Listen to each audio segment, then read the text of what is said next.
شریف میں نئی فلم کیوں نہیں آتی ہندوستان میں؟ رمضان شریف سے پہلے ہی کیوں آتی ہے؟ رمضان شریف کے بعد ہی کیوں آتی ہے؟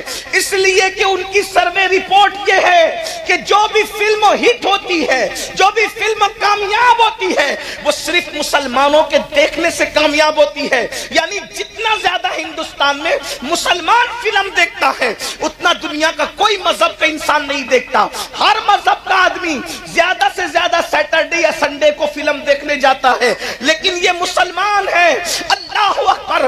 بتاؤ مسلمانوں، احساس کرو، جس قوم کے پاس قرآن نہیں وہ صرف چھٹی کے دن فلمیں دیکھتے ہیں، اور جس قوم کے پاس قرآن ہے، جس قوم کے پاس رحمان کا رشتہ ہے، جس قوم کے پاس آمنہ کے لال محمد الرسول اللہ جیسا نبی ہے، وہ قوم کس قدر فلموں میں ڈوب گئی، کس قدر وقت کا مس یوز کر رہی ہے، وقت کا غلط استعمال کر رہی ہے، جوانی کا غلط استعمال کر رہی ہے، دولت کا غلط استعمال کر رہی ہے، کہ فلمیں سب سے زیادہ کوئی دیکھ رہا ہے تو وہ قوم مسلم ہے، جوا سب سے زیادہ کوئی کھیل رہا ہے تو وہ قوم مسلم ہے، نشہ سب سے زیادہ اگر کسی کے محلے میں ہے تو وہ قوم مسلم ہے۔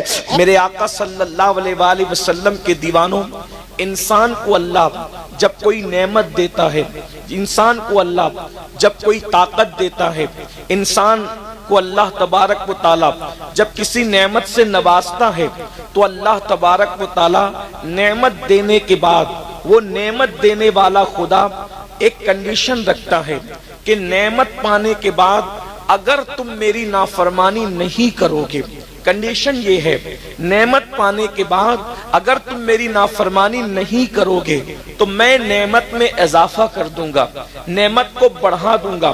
قرآن اس مضمون کو یوں بیان کرتا ہے، لَإِن شَكَرْتُمْ لَأَزِيدَنَّكُمْ، کہ جب تم میری نعمتوں پہ شکر کرو گے، تو شکر کا مطلب صرف الحمدللہ کہنا نہیں ہے، بلکہ شکر کا مطلب یہ ہے کہ جب اللہ تمہیں نعمت دے تو اس نعمت کا تم مس یوز نہ کرو، یہ شکر ہے، تم اس کا غلط استعمال نہ کرو، یہ شکر ہے۔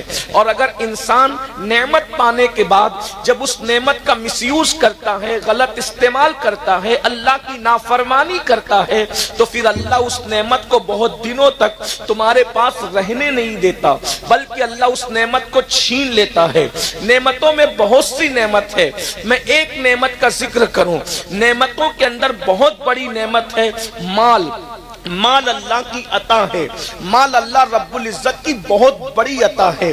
مال ہوتا ہے تو انسان صدقہ بھی دیتا ہے، مال ہوتا ہے انسان حج بھی کرتا ہے، مال ہوتا ہے انسان مسجدیں بھی بناتا ہے، مال ہوتا ہے انسان مدرسے بھی بناتا ہے۔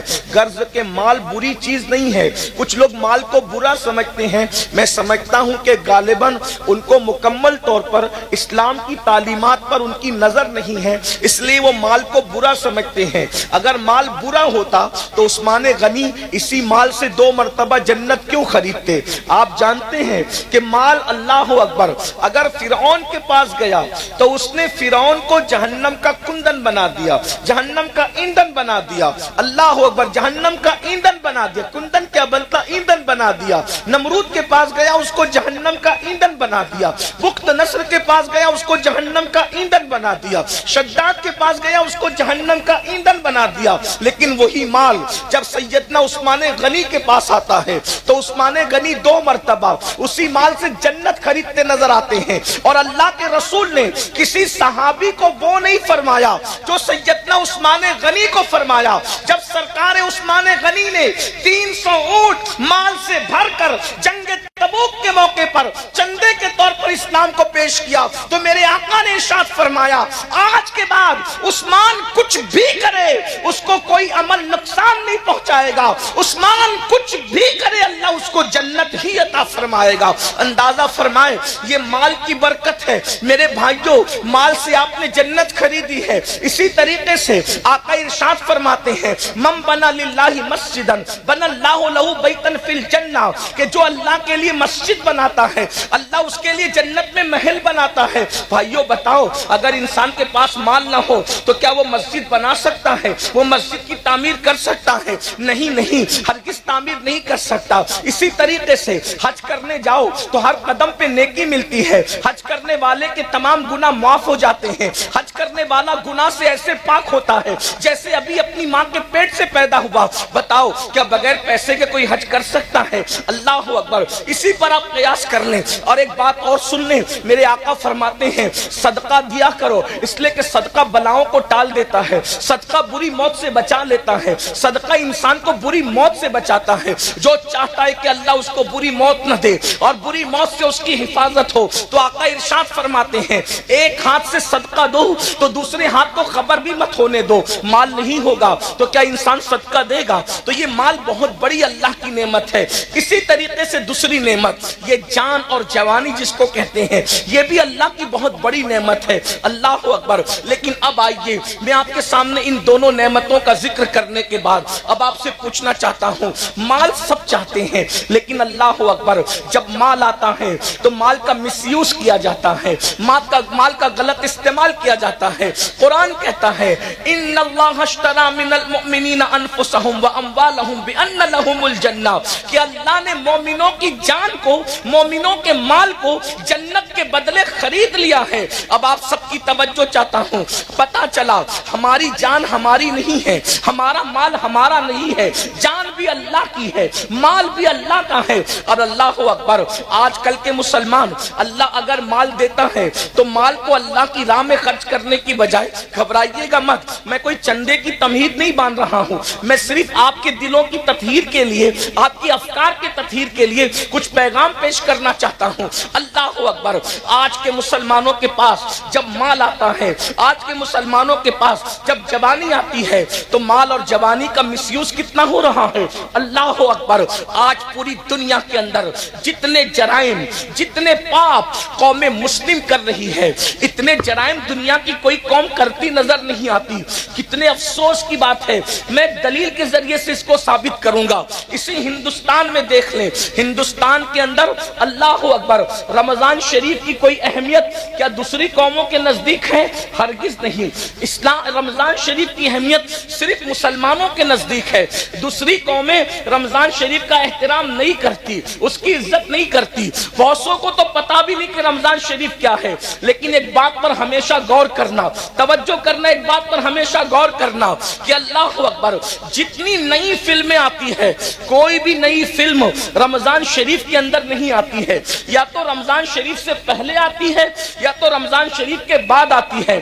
آپ ہمیشہ غور کرنا، کوئی بھی نئی فلم آپ کو کبھی رمضان شریف میں، ہندوستان کی بات کر رہا ہوں جہاں مسلمان لوگوں کے کہنے کے مطابق صرف 25 کروڑ مسلمان ہیں، آپ مجھے بتائیں دوسری قومیں ہم سے 4 گنا زیادہ، یعنی دوسری قومیں 100 کروڑ ہے اور ہم ہندوستان میں لوگوں کے کہنے کے مطابق، حالانکہ اگر سچائی سے گنا جائے تو الحمدللہ ہم 30 کروڑ سے بھی زیادہ اس ملک کے اندر، اس ملک میں ہم 30 کروڑ سے بھی زیادہ، لیکن چلے جو لوگ کہتے ہیں وہی کہتا ہوں، 25 کروڑ مسلمان اس دنیا، اس ہندوستان میں رہتے ہیں، 100 کروڑ دوسرے سب مل کر کے رہتے ہیں۔ آپ سے پوچھتا ہوں رمضان شریف میں نئی فلم کیوں نہیں آتی ہندوستان میں؟ رمضان شریف سے پہلے ہی کیوں آتی ہے؟ رمضان شریف کے بعد ہی کیوں آتی ہے؟ اس لیے کہ ان کی سروے رپورٹ یہ ہے کہ جو بھی فلم ہٹ ہوتی ہے، جو بھی فلم کامیاب ہوتی ہے، وہ صرف مسلمانوں کے دیکھنے سے کامیاب ہوتی ہے۔ یعنی جتنا زیادہ ہندوستان میں مسلمان فلم دیکھتا ہے اتنا دنیا کا کوئی مذہب کا انسان نہیں دیکھتا۔ ہر مذہب کا آدمی زیادہ سے زیادہ سیٹرڈے یا سنڈے کو فلم دیکھنے جاتا ہے، لیکن یہ مسلمان ہے۔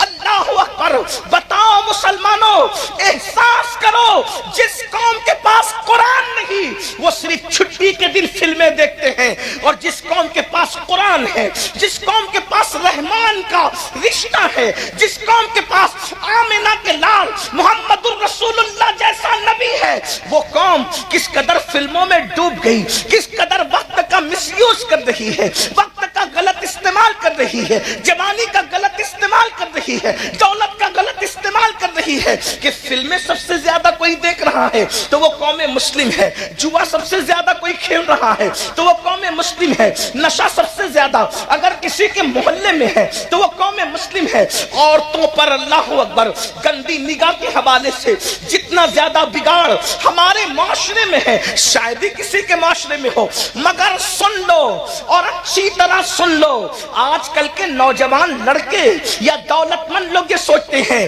مولوی صاحب آپ کو کیا پڑی ہے، آپ دولت ہماری ہے، مال ہمارا ہے، جوانی ہماری ہے، طاقت ہماری ہے، اگر ہم برے کام کرتے ہیں آپ کا کیا بگڑتا ہے، ہمارا کیا بگڑتا ہے؟ سن لو، اللہ و رسول نے ذمہ داری دی ہے قوم کے علماء کو، قوم کے دانشوروں کو، اللہ کے رسول کے سچے امتیوں کو، کہ بلکہ ہر مومن کو یہ ذمہ داری ہے جب تم برائی کو دیکھو اسے روکو، زبان سے روکو، بلکہ پہلے تو ہاتھ سے روکو، طاقت سے روکو، زبان سے روکو، اور اگر زبان سے بھی نہیں روکتے تو کم سے کم دل میں برا جانو، اور جو دل میں برائی کو برا جانتا ہے یہ اس کے کمزور ایمان کی علامت ہے۔ اب مجھے بتاؤ جب تم برائی کو برا جانو گے تو یہ کمزور ایمان کی علامت ہے، اور جو برائی کو برا بھی نہ جانے تو کیا اس کا ایمان چلا تو نہیں گیا، اس کے ایمان کا طوطا اڑ تو نہیں گیا، ایمان کا پرندہ اڑ تو نہیں گیا؟ اب مجھے بتاؤ میرے بھائیوں، آپ کہتے ہیں مال میرا ہے، تکلیف آپ کو کیا ہے؟ جان میری ہے، تکلیف آپ کو کیا ہے؟ تو سن لو، اچھی طرح سن لو، کنویں میں گرنے والے کو بچانے کی ذمہ داری دیکھنے والے پر ہے کہ نہیں ہے؟ سڑک حادثے میں اگر کوئی بس سے ٹکرانے جا رہا ہو تو بولو بچانا اخلاقی فریضہ ہے کہ نہیں ہے؟ ارے نادان، بس سے ٹکرائے گا تو اتنا نقصان نہیں ہوگا، اللہ اکبر، کنویں میں گرے گا اتنا نقصان نہیں ہوگا، لیکن اللہ رب العزت کی نافرمانی کرے گا تو اتنا بڑا نقصان ہوگا کہ اس نقصان سے تجھے کوئی نہیں بچا سکتا۔ آؤ آپ کو بتاؤں، دولت اور جوانی کا مس یوز کرنے والوں، غلط استعمال کرنے والوں، وہ اللہ ہے طاقت والا، قوت والا، جو دینا جانتا ہے تو چھیننا بھی جانتا ہے۔ دولت کے نشے میں خدا کی نافرمانی کرنے والوں، جوانی کے نشے میں اللہ کی نافرمانی کرنے والوں، میرا اللہ ارشاد فرماتا ہے ان بطش ربک لشدید، تیرے رب کی پکڑ بڑی سخت ہے، تیرے رب کی پکڑ بڑی سخت ہے۔ سن لو، یہ دنیا کے اندر جو بڑی بڑی خبیث بیماریاں آتی ہے وہ گناہوں کی وجہ سے آتی ہے۔ آج کتنے جوان دیکھتے ہی دیکھتے کیسی کیسی بیماریوں کا شکار ہو رہے ہیں، اس کی وجہ گناہ۔ جہاں گناہ ہے وہاں فنا ہے۔ جو دولت کے نشے میں شادیوں میں لوگ ناچتے ہیں، شادیوں میں لوگ شراب پیتے ہیں، شراب تقسیم ہوتی ہے، آج آپ کے یہاں نہیں ہوتی ہوگی لیکن میں ہندوستان بھر کی بات کر رہا ہوں، رت جگہوں میں شراب بانٹی جاتی ہے۔ دولہے کے باپ کو، دلہن کے باپ کو شرم نہیں آتی؟ جس شادی کی شروعات شراب سے کی جائے اس میں اللہ کی رحمتوں کا نزول کیسے ہوگا؟ لوگ کہتے ہیں کہ ہاتھوں سے مہندی نہیں چھوٹتی اور گھروں میں زگ شروع ہو جاتی ہے۔ جو شادی میں اللہ کے رسول کا دل دکھایا جائے، جس شادی میں مصطفیٰ جان رحمت کے دل پہ نشتر لگائے جائے، بتاؤ کیا اس شادی کے اندر کبھی برکت ہو سکتی ہے؟ ذرا غور تو کیجئے، کبھی سوچئے تو صحیح۔ عورتوں کا حال یہ ہے، وہ رت جگہوں میں ناچتی ہیں، وہ شریف عورتیں جن کے پردے کا اللہ نے حکم دیا ہے، عورتیں شادیوں میں ناچتی، عورتیں شادیوں میں گانے گاتی ہے، لوگ سنتے ہیں، رت جگہ کی رسم، اس کی رسم، اس کی رسم۔ میری بہنوں سن لو اور اچھی طرح کان کھول کر سن لو، اللہ کے رسول صلی اللہ علیہ وآلہ وسلم نے ایک عورت کو زور سے، بلند آواز سے قرآن پڑھنے سے بھی منع فرما دیا۔ فرمایا گیا عورت کی آواز بھی عورت ہے، عورت کو بلند آواز سے قرآن پڑھنے کی اجازت نہیں ہے۔ اب آپ مجھے بتائیں میرے بھائیوں، میری بہنوں، جس عورت کو بلند آواز سے قرآن پڑھنے کی اجازت نہیں، وہ عورت آخر گانے کیسے گا رہی ہے، وہ عورتیں ناچ کیسے رہی ہے، اور پھر اس شادی میں برکت کیسے ہو سکتی ہے؟ اللہ اکبر۔ تو یاد رکھنا اللہ رب العزت کی پکڑ بڑی سخت ہے، اور جب اللہ کسی پہ پکڑ کرتا ہے اس کے گناہ کی وجہ سے تو دنیا کی کوئی طاقت بچا نہیں سکتی۔ میرے بھائیوں، آج لوگوں کا یہ ذہن بنتا جا رہا ہے، ارے مولانا آخرت میں جو ہوگا دیکھا جائے گا۔ میرے بھائی، اللہ آخرت میں جو پکڑ کرے گا وہ تو کرے گا، گناہ کی وجہ سے دنیا میں بھی اللہ پکڑ کرتا ہے۔ گناہ کوئی کرے، اس کے گناہ کی نحوست اس کو مل کر رہتی ہے۔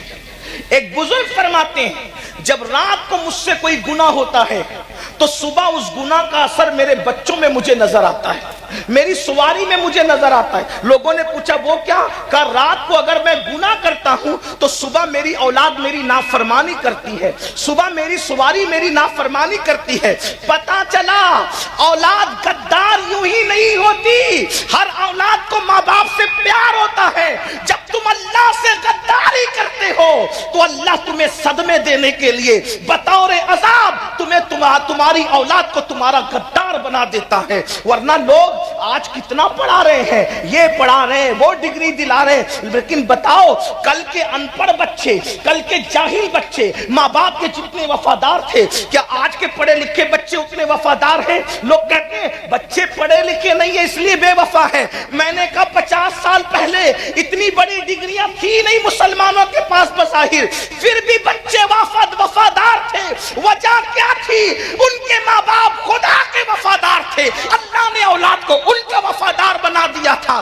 آج ماں باپ بچوں کو ڈگریاں بھی دلا رہے ہیں، انگلش بھی پڑھا رہے ہیں، ڈاکٹر بھی بنا رہے ہیں، وکیل بھی بنا رہے ہیں، انجینئر بھی بنا رہے ہیں، پھر کیا ہو رہا ہے؟ لیکن اللہ کے وفادار نہیں ہے ماں باپ۔ تو جو ماں باپ اللہ کے وفادار نہیں، اللہ نے ان کی اولاد کو ان کا غدار بنایا ہے، اللہ نے ان کی اولاد کو ان کا باغی بنایا ہے، تاکہ تمہیں اللہ صدمے دے اور تمہیں بطور عذاب یہ بتائے ان بطش ربک لشدید۔ یاد رکھنا اگر اللہ پہاڑ تم پر گرا دیتا تو تم کو اتنی تکلیف نہ ہوتی جتنی اولاد کے ستانے سے انسان کو تکلیف ہوتی ہے۔ یہ بڑی بڑی بیماریاں یہ کس وجہ سے ہے؟ یہ اللہ کی نافرمانی کی وجہ سے ہے، یہ خدا کی نافرمانی کی وجہ سے ہے۔ دیکھو اپنے دلوں میں ٹٹول کر سوچو، اتنا بڑا مجمع ہزاروں کا ہے، بھائیوں کی بھی توجہ، بہنوں کی بھی توجہ، ارے ڈلپ کے اللہ اکبر نرم نرم گدوں پر سوتے ہو، لیکن بتاؤ کیا دلوں کو سکون ہے؟